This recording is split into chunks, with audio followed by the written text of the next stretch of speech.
नमस्कार दोस्तों, आप देख रहे हैं रॉयल बुलेटिन। दिल्ली में विधानसभा चुनाव की तारीखों के ऐलान से पहले ही यहां की सियासी फिजा गर्म हो चुकी है। आरोप प्रत्यारोप का दौर तेजी से जारी है। नए साल के पहले ही दिन सत्ता में वापसी की कोशिश में लगी भारतीय जनता पार्टी ने अपनी पहली पीसी में अरविंद केजरीवाल पर जमकर हमला किया। पार्टी ने कहा कि केजरीवाल रंग बदलने वाले गिरगिट की तरह हैं। पार्टी ने यह भी आरोप लगाया कि केजरीवाल ने जो वादे किए उसे भी 10 सालों में पूरा नहीं किया। नए साल की शुरुआत में बीजेपी की ओर से शाजिया इल्मी और राज्यसभा सांसद सुधांशु त्रिवेदी ने साझा प्रेस कॉन्फ्रेंस करते हुए अरविंद केजरीवाल और आम आदमी पार्टी पर निशाना साधा। शाजिया इल्मी ने कहा कि शीश महल के सुल्तान साहब, जिनके कई नाम फर्जीवाल नटवरलाल हैं, लेकिन वो उस केजरीवाल गिरगिट की तरह हैं जो रंग बदलने में माहिर हैं। वो ऐसे गिरगिट हैं जो कभी नीला, कभी हरा, तो कभी भगवा रंग में खुद को बदल लेते हैं। राज्यसभा सांसद और बीजेपी के राष्ट्रीय प्रवक्ता सुधांशु त्रिवेदी ने कहा कि आज के समय में सभी राजनीतिक दलों के लिए सबसे बड़ी चुनौती विश्वसनीयता का संकट है, लेकिन भारतीय जनता पार्टी और पीएम नरेंद्र मोदी की अगुवाई में हमने ये नजरिया बदला और राजनीति में प्रामाणिकता को स्थापित किया, जबकि आप दूसरी स्ट्रीम है जो कहते हैं वो कभी नहीं करती। तो अरविंद केजरीवाल कहते थे बस रायता फैलाओ, तो इतनी गंदगी कर दो, इतना छीछा लेदर कर दो कि कुछ भी लॉजिक, तर्क, तुक, तरीका ना बचे। इतनी बातें कहने को हैं। मैं गुजारिश करूंगी हमारे भाई सुधांशु जी से, आपके समक्ष कुछ और चीजें रखें। मतलब ये इसकी सिलसिलेवार ये जो सीरीज है चलती रहेगी। मित्रों, आज 1 जनवरी है। मैं आज आप सबको बधाई देना चाहता हूं कि रोमन गॉड जैनुस के नाम पर रोमन किंग न्यूमा मेम्फिलिस के द्वारा मूलतः प्रतिपादित, जूलियस सीजर के द्वारा स्टार्टेड, पोप ग्रेगरी द 13 के द्वारा 1582 में करेक्टेड और अंग्रेजों द्वारा 1752 में अंगीकृत इस अंग्रेजी नववर्ष के प्रथम दिन की आप सभी को बधाई। और 2024 का वर्ष गुजर चुका है और यह वर्ष भारत की राजनीति और विश्व में एक अद्भुत, विस्मयकारी, सुखद और विचित्र अनेक प्रकार के स्मृतियां छोड़ गया है। 2024 में जहां एक तरफ श्री राम मंदिर का उद्घाटन हुआ 500 वर्षों के बाद, 60 वर्ष के बाद देश में लगातार तीसरी बार किसी प्रधानमंत्री को सरकार बनाने का मौका मिला। प्रधानमंत्री श्री नरेंद्र मोदी जी को संविधान ने 75 वर्ष पूर्ण किए और हम पूरे वर्ष में फास्टेस्ट ग्रोइंग लार्ज इकोनॉमी में से एक रहे। परंतु उसी के साथ एक विचित्र संवैधानिक उदाहरण भी इस 2024 में देश ने देखा, जब जेल से रहकर एक मुख्यमंत्री ने सरकार को चलाया। पहली बात यह भी स्पष्ट हो कि ऐसा नहीं कि केजरीवाल जी जेल जाने वाले पहले मुख्यमंत्री थे जिनके ऊपर आरोप लगा और उन्हें जेल जाना पड़ा। इससे पूर्व में भी शिबू सोरेन जी, मधु कौड़ा जी, लालू प्रसाद यादव जी, जयललिता जी, करुणानिधि जी, ये सब पद पे रहते हुए लोग गए। परंतु कम से कम लालू प्रसाद यादव जी ने भी इतनी मर्यादा रखी थी कि पद छोड़ दिया था नैतिकता के आधार के ऊपर। परंतु 2024 में एक ऐसा विस्मयकारी और विचित्र उदाहरण देश को देखने को मिला कि जिन्होंने मुख्यमंत्री के रूप में पद नहीं छोड़ा, और उससे बड़ी बात, जेल में रह के पद नहीं छोड़ा और जेल से बाहर आके पद छोड़ दिया। इसीलिए जो उनकी विचित्रता है वो अपने आप में इतनी विस्मयकारी है कि किसी के लिए समझना थोड़ा मुश्किल हो सकता है। आज हम आपके सामने, चूंकि अब नया वर्ष आया है, इस अंग्रेजी नए वर्ष में नित नए रूप और नित नए स्वांग रचने वाले पार्टियों में कोई और नया चित्र विचित्र उदाहरण देखने को मिले, उससे पूर्व हम याद दिलाना चाहते हैं कि आम आदमी पार्टी उस विचार के साथ आई थी कि हम नई राजनीति लेके आ रहे हैं। और आज की राजनीति में सबसे बड़ी चुनौती, सारे राजनीतिक दलों के लिए जो थी वो ये थी क्राइसिस ऑफ क्रेडिबिलिटी, विश्वसनीयता का संकट। एक विचार आम जनता में बना है कि राजनीतिक लोग जो कहते हैं वो नहीं करते हैं। भारतीय जनता पार्टी और एनडीए ने प्रधानमंत्री श्री नरेंद्र मोदी जी के नेतृत्व में इस विचार को बदला।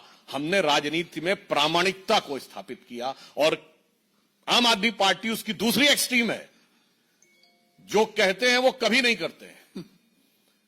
तो मैं सिर्फ आज 10 पॉइंट बताना चाहता हूं जो आम आदमी पार्टी और केजरीवाल जी ने कहे थे और उसका यथार्थ क्या है। उन्होंने कहा था कि जो लटकते हुए तार हैं, अनसेफ इलेक्ट्रिक वायर्स, उनसे वो मुक्त कर देंगे। आज ये सवाल इसलिए है कि 10 साल उनको सरकार में हो गए, उससे पहले भी 2013 में भी उनकी सरकार रही थी।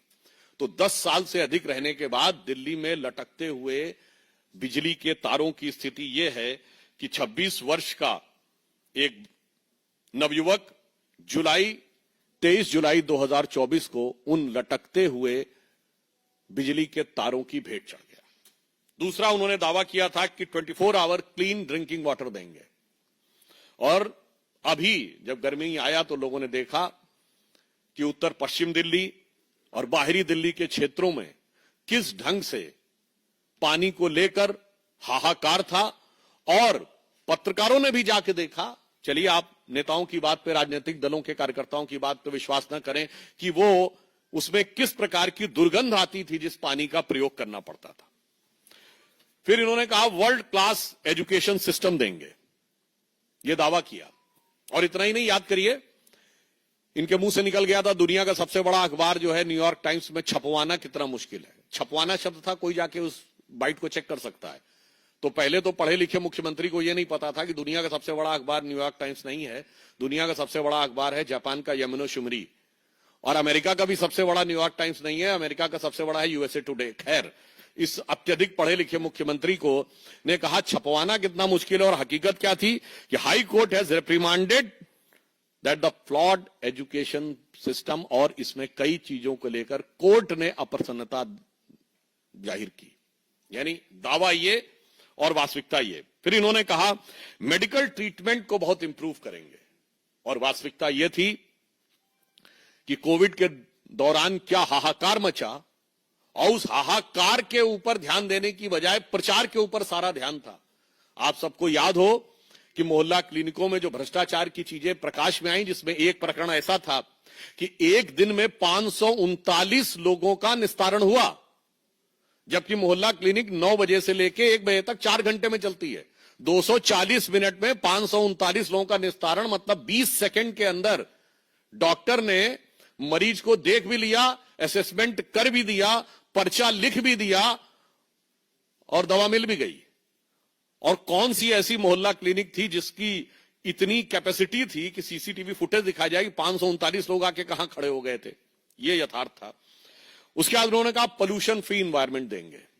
आज स्थिति यह है, इसमें कुछ कहने की जरूरत नहीं है। जिस तरह इस समय जाड़े का मौसम चल रहा है, हाँ, हम ये कह सकते हैं कि हम उनको शुभकामना भी देते हैं। केजरीवाल जी का स्वास्थ्य बेहतर हो गया है। मुख्यमंत्री बनने से पहले जिस चीजें नजर आती थी, मगर दिल्ली की आबो हवा की सेहत बहुत खराब होती चली गई है। इसके बाद इन्होंने कहा कि जो कूड़े के ढेर, यानी ये छठा पॉइंट है, कूड़े के ढेर, इनको समाप्त करेंगे। और आज स्थिति यह है कि कूड़े के ढेरों की हाइट बढ़ रही थी। कुतुब मीनार से कुछ मीटर की दूरी के ऊपर, कुछ थोड़ी दूरी के ऊपर जो कूड़े का ढेर है, उसकी हाइट ऐसा समाचारों में आया कि 8 मीटर तक बढ़ गई है। 7वां दावा, दिल्ली महिलाओं के लिए सुरक्षित बनाएंगे। और भारत के इतिहास का इकलौता उदाहरण, जहां किसी भी सरकार के मुख्यमंत्री आवास में उसी पार्टी की महिला सांसद की पिटाई की गई और आरोप लगा मुख्यमंत्री के ओएसडी पर। पूरे भारत में ऐसा उदाहरण नहीं मिलेगा। मायावती जी के ऊपर स्टेट गेस्ट हाउस कांड में हमला हुआ था, वो समाजवादी पार्टी की सरकार ने किया, तो विरोधी दल था। यहां तो सत्ताधारी दल की, अपनी पार्टी की महिला के साथ। और जो कुछ महिलाओं के साथ अन्य चीजें हो रही हैं, वो किसी से कोई छुपा हुआ नहीं है। जो चीज इनके अधिकार में है। ये कहते हैं ना कानून व्यवस्था अधिकार में नहीं, अरे भाई मुख्यमंत्री आवास के अंदर की सारी व्यवस्था तो आपके अधिकार में थी और मांगने पर सीसीटीवी भी नहीं थे। अब आप देखिए अगला इनका था कि कच्ची कॉलोनीज जो हैं उनको बेसिक इम्यूनिटी जो मूलभूत सुविधाएं हैं उनसे युक्त कर देंगे। संगम विहार में जिस प्रकार की चीजें देखने को मिली उससे बहुत साफ है कि यह दावा बिल्कुल यथार्थ के धरातल पर चूर चूर होता नजर आ रहा है।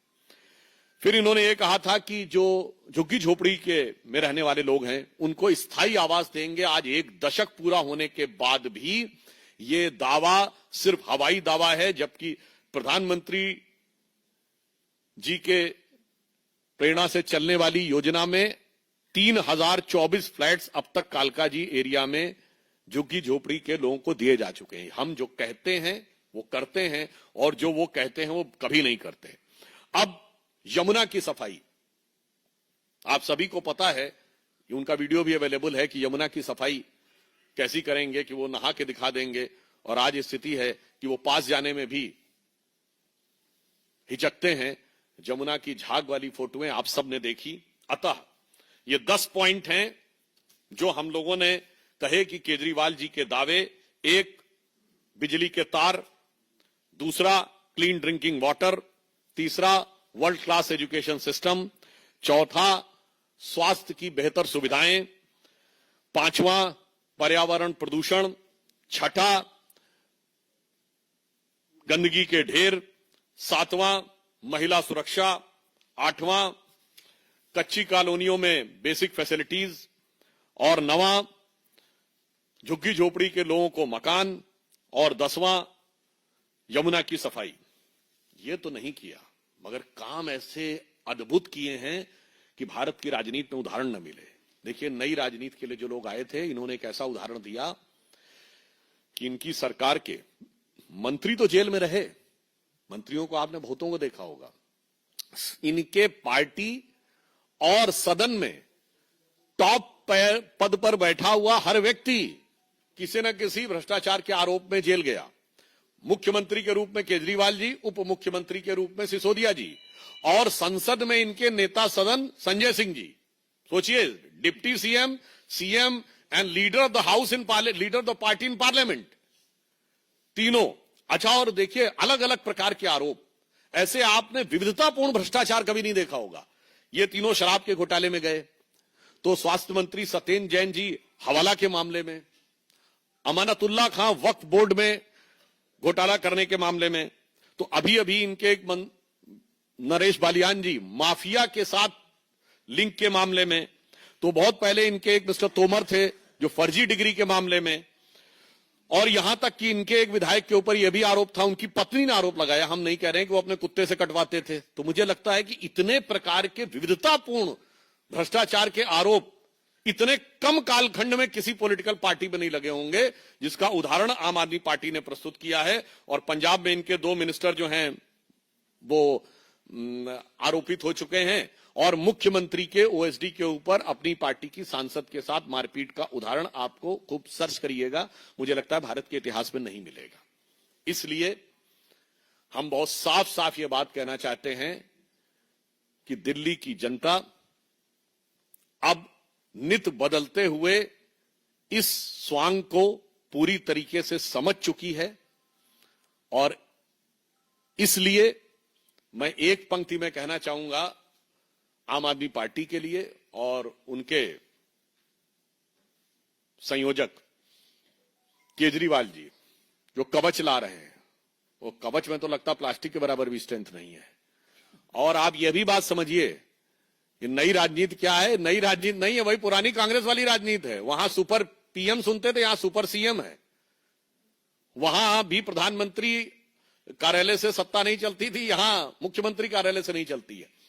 तो मैं सिर्फ यह कहना चाहूंगा, आज देश की राजनीति में प्रामाणिकता की आवश्यकता है, जो प्रधानमंत्री श्री नरेंद्र मोदी जी के नेतृत्व में भाजपा और एनडीए ने प्रस्तुत किया है।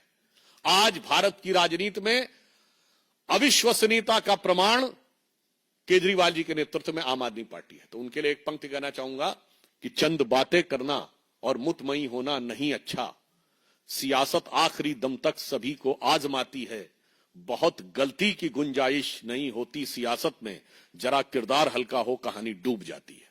धन्यवाद।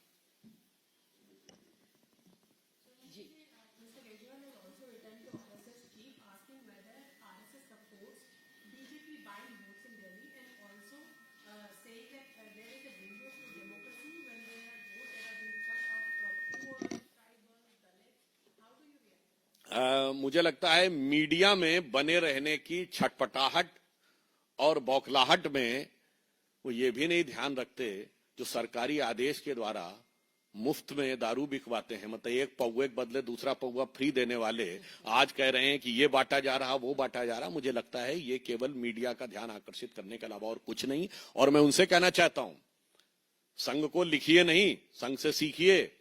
झुग्गी झोपड़ी और दलित बस्तियों में काम करने वाला भारत का सबसे बड़ा ऑर्गेनाइजेशन है सेवा भारती, जो आरएसएस से जुड़ा हुआ है।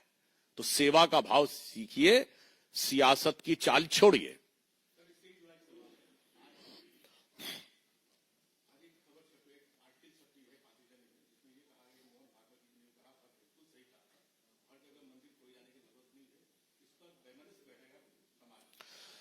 नहीं, इस विषय के बारे में पहली बात, कोर्ट जब इस विषय का संज्ञान ले चुका है तो मुझे लगता हमें उसके निर्णय की प्रतीक्षा करनी चाहिए। और ऑन द लाइटर नोट मैं कहूंगा कि किसी भी चीज के अंदर बहुत डेप्थ में जाएंगे तो पता नहीं किस किस प्रकार की चीजें निकलें, चाहे आप जमीन के नीचे जाएं या शरीर के नीचे जाएं।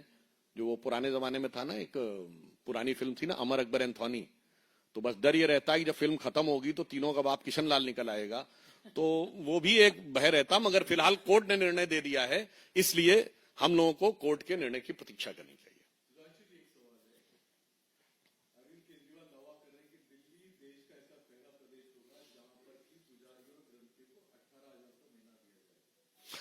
देखिए, भारत की परंपरा में, पंचतंत्र में आप लोगों ने बगुला भगत जरूर सुना होगा। एक भक्त होता है, एक बगुला भगत होता है। बताइए, जिन लोगों ने धार्मिक मामले के ऊपर क्या क्या नहीं बोला है, और वक्त आने के ऊपर मैं बहुत साफ बात कहना चाहता हूं कि धर्म के प्रति आस्था और संस्कृति के प्रति आस्था, जो मंदिरों के खिलाफ रहते थे, जो राम मंदिर के खिलाफ थे, कहते थे कि राम मंदिर तो हमारी अननेसेसरी, इनको परिवार को बीच में नहीं लाना चाहिए। मुझे लगता है वो ये करने का प्रयास, और दूसरी बात उन्हें करना चाहिए। फॉर्म किस बात का भरवा रहे हो भाई? You are the government, you are not the party who is aspiring for power. आप कांग्रेस पार्टी नहीं है जो फॉर्म भरवा रही थी, आप सत्ता में हैं। हमारी सरकार ने जो कहा वो करके दिखाया है। मैं बताना चाहता हूं, हमारी मध्य प्रदेश सरकार ने मुख्यमंत्री लाडली बहना योजना 21 मंथ से चालू है। हमारी महाराष्ट्र की सरकार में मुख्यमंत्री माझी लाडली बहन योजना 4 महीने से चल रही है। हमारी उड़ीसा की सरकार में 3 महीने से, हरियाणा में 4 महीने से, और असम में अरुणोदय स्कीम 50 महीने से चल रही है। करिए ना, हल्ला मत मचाइए। इसीलिए तो मैं कहना चाहता हूं कि वो अंदर से कुछ और बाहर से कुछ और नजर आते हैं। इसीलिए उनकी भक्ति वैसी ही है जैसे कांग्रेस के युवा नेता की भक्ति है।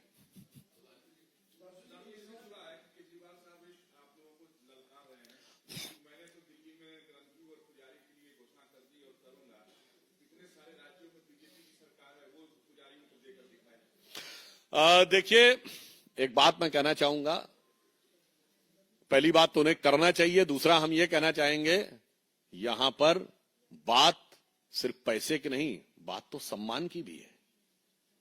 अगर सिर्फ पैसे की बात होती तो अंग्रेजों के जमाने में भी हो जाता।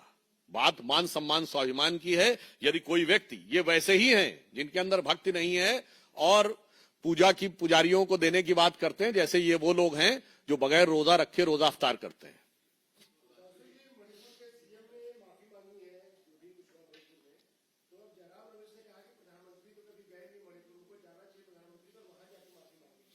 मेरे विचार से जो कुछ इस विषय की गंभीरता और संवेदनशीलता को दृष्टि में रखकर मणिपुर के मुख्यमंत्री जी ने कहा है, उसे उतनी ही गंभीरता और संवेदनशीलता से लेना चाहिए और उस पर किसी भी प्रकार की राजनीति करना अवॉइड करना चाहिए।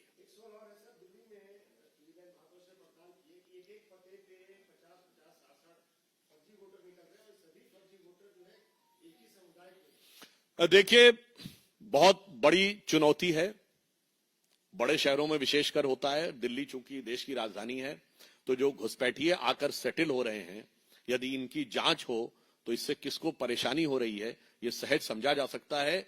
आम आदमी पार्टी की सरकार में दो चीजों की गारंटी निश्चित रहेगी: भ्रष्टाचार, क्योंकि सभी मंत्री और विधायक उसमें संलिप्त होंगे समान भाव से, और दूसरा घुसपैठियों की भरमार। भारतीय जनता पार्टी इन दोनों को निर्मूल करके दिल्ली को निर्मल करने के लिए प्रतिबद्ध है।